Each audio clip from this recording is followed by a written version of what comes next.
Querido Padre Celestial, queremos que nos enseñes a interceder. Y mientras intercedemos, permítenos crecer en la vida espiritual, de manera que podamos sentir tu presencia en nuestras vidas, pero también transformar las vidas de las personas por las cuales oramos y atender las solicitudes que ellos tienen para ti. En el nombre de Jesús. Amén y amén. Para suscribirte y recibir las notificaciones, toca allí donde aparece mi foto. Suscríbete y comparte. Saludos y bienvenido a tu escuela sabática. Es una bendición poder compartir contigo esta lección tan interesante que hemos analizado esta semana, correspondiente a este sábado 25 de julio, la cual lleva por título El poder de la oración, interceder por otros. El texto para memorizar dice: confesad vuestras ofensas los unos a los otros y orad unos por otros para que seáis sanados. La oración eficaz del justo puede mucho. Santiago 5:16. ¿Alguna vez has intercedido por alguien? Recuerdo que en una ocasión, mientras visitaba el hospital, intercedí por alguien. Mientras visitaba el asilo de ancianos, me tocó también interceder, pero también mientras visitaba la cárcel, allí pude interceder por alguien. Es un privilegio, es una bendición poder orar por otros, interceder por otros. Y lo más interesante es que mientras intercedemos por otros, crecemos espiritualmente. Y es precisamente lo que Dios quiere, que podamos crecer mientras oramos por otro en la vida espiritual.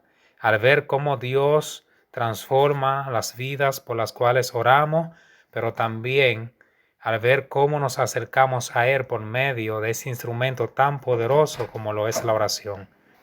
Vamos al estudio para experimentar el poder de la oración intercesora.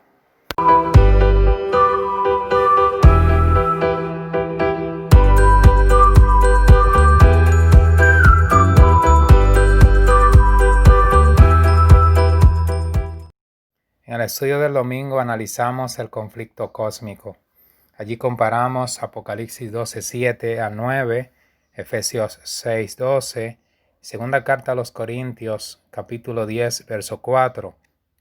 Y una pregunta: ¿cómo influyen estos pasajes en nuestra comprensión de la oración intercesora? Estos pasajes presentan la realidad de un conflicto cósmico. La realidad es que no estamos luchando contra sangre ni carne, sino contra principados, potestades, contra gobernadores de las tinieblas de este siglo. Siendo así, Pablo dice que las armas de nuestra milicia no son carnales, sino poderosas en Dios para destrucción de fortalezas. Esta realidad nos lleva a ver la oración como algo indispensable, no como algo de momento, sino como un ingrediente del cual debemos precisar. La oración nos coloca al lado de Dios y nos aleja del enemigo y de sus engaños en el tiempo del fin. Al interceder, la gracia y la misericordia de Dios pueden alcanzar a aquellas personas que están en situaciones difíciles y que necesitan también colocarse del lado de Dios.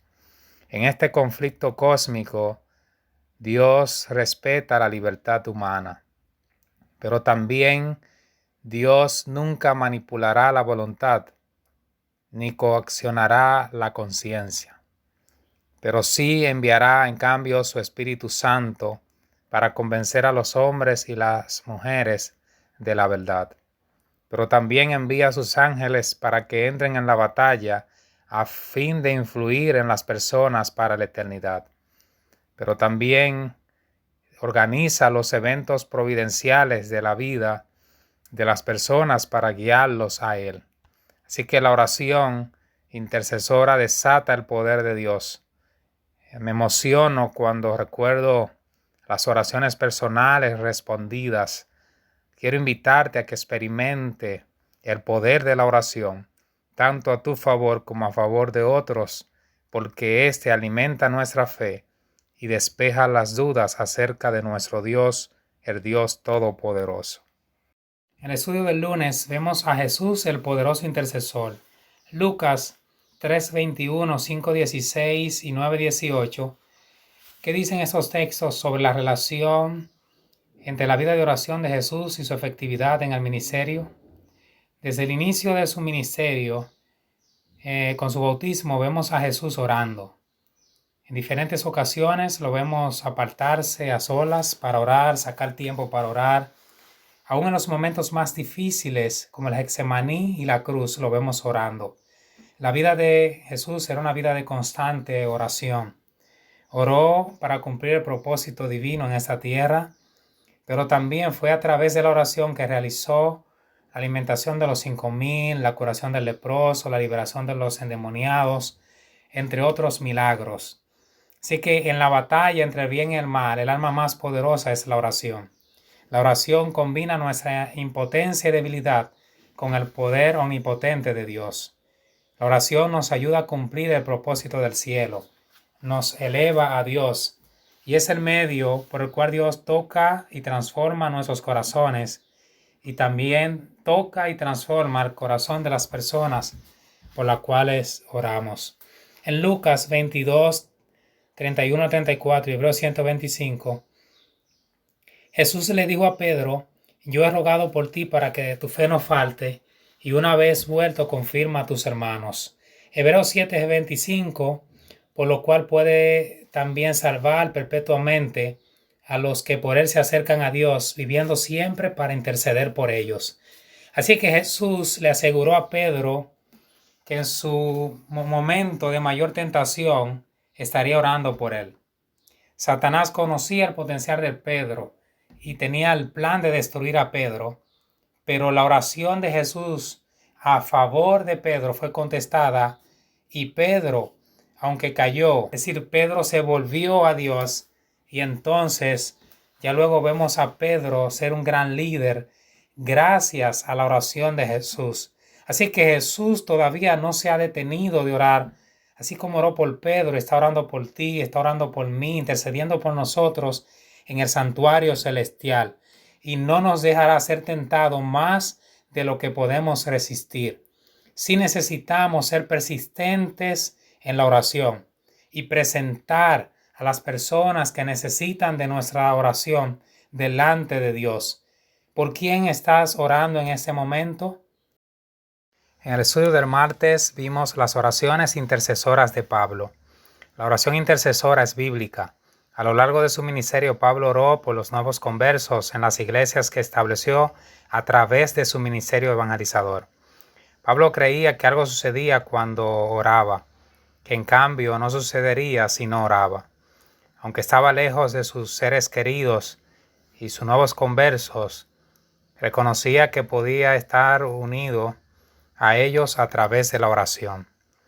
En Efesios capítulo 1, verso 15 al 21, ¿cuáles fueron los pedidos que Pablo hizo a Dios por los efesios? ¿Qué le pidió específicamente a Dios que le diera? Número 1, Pablo pidió que el Señor le diera su espíritu y que sean sabios y puedan entender cómo es Dios. Número 2, que Dios le hiciera comprender con claridad el valor de la esperanza a la que habían sido llamados y de la salvación que les había dado. Y número 3, para que entendieran bien el gran poder de Dios que nos ayuda en todo y que no tiene límite. Así que me imagino lo feliz que estaban los hermanos de Éfeso por esta oración de Pablo. ¿Sabe tu hermano biológico, tu amigo, tu vecino que ora por ellos?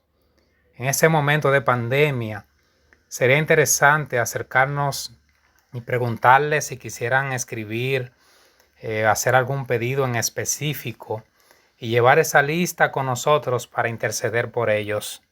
Ahora bien, en Filipenses, capítulo 1, verso 3 al 11, Pablo se acordaba siempre de los hermanos de Filipos en sus oraciones, pero además rogaba con gozo por ellos. También los confortó, haciéndoles saber que el que comenzó la buena obra la completaría en sus corazones. Les hizo saber que tanto él como ellos estaban participando de la gracia. Y algo interesante es que les expresa que los amaba con amor entrañable y rogaba para que el amor de Dios abundara entre ellos. Pero también les hizo una advertencia a que fuesen sinceros e irreprensibles para el día del Señor y llevaran una vida llena de fruto de justicia para la gloria y la alabanza del Señor. Así que es una carta completa, es una carta de bendición. Cualquiera que reciba una carta así, creo que crecería espiritualmente y se motivaría a ser fiel y sobre todo a prepararse para la venida del Señor. ¡Qué oración! Así que podemos interceder, al igual que Pablo, con oraciones como esta. En el estudio del miércoles analizamos poderes invisibles en acción. La oración intercesora es un arma poderosa en esta batalla entre el bien y el mal que llamamos el gran conflicto. Una de las revelaciones más claras de esta lucha la encontramos en Daniel capítulo 10. Babilonia fue vencida por los medos y los persas, pero los judíos seguían esclavizados. Daniel ayunó y oró por 3 semanas, intercedió sinceramente por su pueblo, y al final de las 3 semanas se le apareció un glorioso ser angelical. Ahora bien, en Daniel capítulo 10, verso 10 al 14, ¿cuándo fueron escuchadas las oraciones de Daniel y qué las estorbó temporalmente? En el mismo momento que Daniel hizo la oración, justamente en ese mismo momento, la oración de Daniel fue escuchada. Allí aparece el príncipe del reino de Persia, que se opuso por 21 días. Pero vemos más adelante que llega Miguel, uno de los principales príncipes del cielo que vino a ayudar a Daniel. Ese es un pasaje fascinante. Para entenderlo completamente, necesitamos identificar algunos personajes. Por ejemplo, ¿quién era el príncipe del reino de Persia? Ciertamente no era Ciro, pues Ciro era el rey del imperio persa. Es muy probable que la expresión el príncipe del reino de Persia represente a Satanás. Jesús lo llamó el príncipe de este mundo o el gobernante de este mundo. Pablo lo etiquetó como el príncipe de la potestad del aire. Si el príncipe de Persia representa a Satanás, ¿quién es Miguel? El nombre Miguel se usa 5 veces en la Biblia, en Apocalipsis 12:7, Judas 9, Daniel 10, 13 y 21 y 12:1. Un estudio cuidadoso de esos pasajes revela que Miguel significa ¿quién es como Dios? Es otro término usado para describir a Jesús como el comandante de todos los ángeles en combate directo con Satanás. Cristo es el eterno y persistente y poderoso Hijo de Dios. Una de las funciones como comandante de los ángeles es derrotar y eventualmente destruir a Satanás. Daniel 10 descorre el telón y revela esta lucha entre el bien y el mal. Mientras Daniel ora, Miguel, es decir, Jesús, desciende del cielo para vencer las fuerzas del infierno. Aunque no lo veamos, Jesús está trabajando para responder nuestras oraciones de intercesión. Ninguna de nuestras oraciones pasa por desapercibida. El diablo se opone cada vez que oramos, porque él sabe muy bien que hay poder en la oración. Él sabe muy bien que Dios escucha la oración y él sabe muy bien que Dios opera milagros transformándome o ya sea a favor de aquellas personas por las cuales oramos. Así que si tú eliges orar, estarás en el lugar correcto y seguro. Solo hay seguridad para los que oran y para los que interceden por otras personas. Finalmente, en el estudio del jueves vimos foco en la oración. A lo largo de la Biblia hay un énfasis marcado en la oración. La oración no es un anhelo vago del alma, sino que presenta peticiones específicas a Dios. Jesús oró específicamente por sus discípulos El apóstol Pablo oró específicamente por los hermanos de Éfeso, Filipos y Colosas, y también oró por sus jóvenes colegas Timoteo, Tito y Juan Marcos. En el primer libro de Samuel, capítulo 12, versos 22 al 24 y Job 16, 21, ¿qué tienen en común esos dos pasajes? ¿Qué nos dicen sobre la oración intercesora? Samuel entendía que dejar de rogar por el pueblo ante Dios sería como cometer un pecado. Job describe sobre apelar ante Dios como apelar ante un amigo. Así que debemos mirar la oración desde esa perspectiva. El hecho de que dejar de orar implicaría pecar contra Dios, y de hacerlo, es decir, de orar, implicaría el hecho de que necesitamos apelar a Dios como un amigo. Así que si es a ese nivel, eso implica que nuestras oraciones no pasarán por apercibida y que nuestro amigo, nuestro gran Dios, contestará nuestra oración. En 1 de Juan 5, 14 al 16, ¿qué sucede cuando intercedemos por las personas? Juan dice, esta es la confianza que tenemos, que si le pedimos algo conforme a su voluntad, Él nos oye. Así que cuando oramos por los demás, nos convertimos en un canal de bendición para ellos.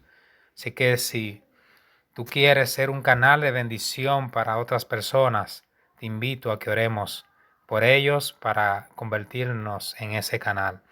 San Mateo 18 y 19 presentan que lo que atemos aquí en la tierra será atado en el cielo, y lo que desatemos en la tierra será desatado en el cielo. Y en el siguiente versículo dice que si dos se ponen de acuerdo y oran, pues pidiendo cualquier cosa, les será hecho.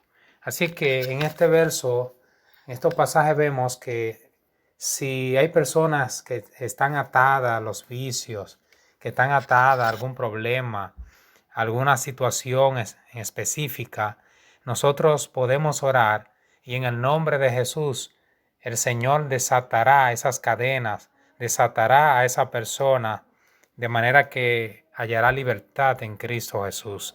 Pero algo interesante allí es que dice si dos se pusieren de acuerdo. Por eso en la oración siempre pedimos en la iglesia y a personas que oren por nosotros, porque creemos que cuando dos o más personas se ponen de acuerdo, la oración es efectiva y Dios la responde. Así que yo te invito a orar, a interceder personalmente, pero también a unirte a los grupos de oración, especialmente al grupo de oración de la Iglesia Mundial Contigo 7, orando los 7 días de la semana, a las 7 de la mañana y a las 7 de la noche, de manera que podamos experimentar el poder de Dios en la oración. Hay algunas citas de Elena G. White que hablan acerca de la oración y quiero compartirla con ustedes porque son citas que hablan del poder de la oración. La número 1 dice: Satanás no puede soportar que se recurra a su poderoso rival, porque teme y tiembla ante su fuerza y majestad. Al sonido de la oración ferviente, toda la hueste de Satanás tiembla. La oración nos conecta con la fuente del poder divino en la batalla por las almas de los hombres y las mujeres perdidos. La segunda cita dice: cuando oramos por los demás, Dios honra nuestro compromiso con Él y nuestra dependencia de su poder al emplear todos los recursos del cielo para transformar las vidas humanas. A medida que nuestras oraciones ascienden a su trono, los seres angelicales entran en acción a su orden. Los ángeles ministradores esperan junto al trono para obedecer instantáneamente el mandato de Jesucristo de contestar cada oración ofrecida con fe viva y fervorosa. Tenemos la seguridad de que ni una oración se pierde, ni Dios olvida a nadie. Están almacenadas en el cielo para ser respondidas en el momento y en el lugar en el que Él considere mejor. Dios te bendiga.